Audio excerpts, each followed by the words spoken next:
Hello friends, welcome back to my channel. আমি চলে এসেছি আবার তোমাদের সাথে একটা নতুন জুয়েলারি শেয়ার করার জন্য।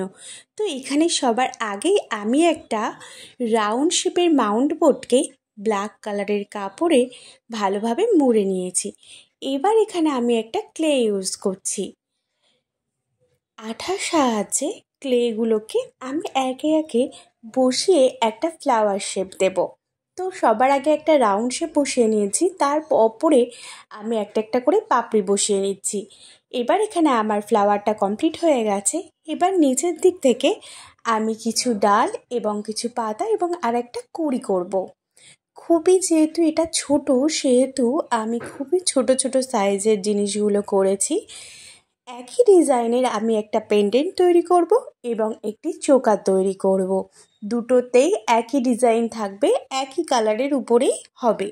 আমি এখানে একটার পর একটা ক্লে আঠার সাহায্যে ভালোভাবে লাগিয়ে নিয়েছি। এবার এখানে আমি জেসোর একটা কোট অ্যাপ্লাই করে নেবার পরে ফ্লাওয়ারটার কালার শুরু করছি। মাঝখান দিকটা রাখছি ইয়েলো কালার এবং ফ্লাওয়ারটার বাকি পাপড়িগুলোই রাখবো আমি হোয়াইট কালার, এবং কুড়ির নিচের দিকটা রাখলাম ইয়েলো কালার, এবং বাকি যে ঘাস এবং ডান্ডি যেগুলো আছে ফ্লাওয়ারের সেগুলোকে আমি গ্রিন কালার করে নেব।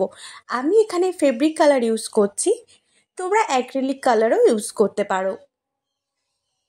আর বন্ধুরা, তোমরা আমার চ্যানেলে যারা নতুন তারা কিন্তু অবশ্যই আমার চ্যানেলটিকে সাবস্ক্রাইব করে পাশে থাকা নোটিফিকেশান বেলটি অন করে নিও, যাতে আমি এমন সুন্দর সুন্দর ভিডিও নিয়ে আসলেই সবার আগে তোমাদের কাছেই পৌঁছায়। এবার আমি এখানে হোয়াইট কালার দিয়ে সামান্য কিছু ডিজাইন করে নিয়েছি।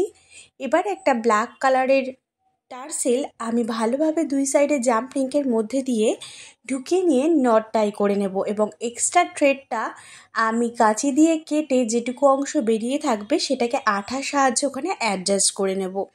দেখো, এইভাবে আমার এখানে চোকারটা কমপ্লিট হয়ে গেছে। ঠিক একই রকমভাবে তোমরা চোকারের দুই সাইডে যেমন জাম্পিং অ্যাড করেছো, তেমন পেন্ডেন্টটার উপরে জাম্পিং অ্যাড করে ব্ল্যাক কালারের টার্সেল অ্যাড করে নিলে একই রকমভাবে পেন্ডেন্ট আর চোকার দুটোই কমপ্লিট হবে।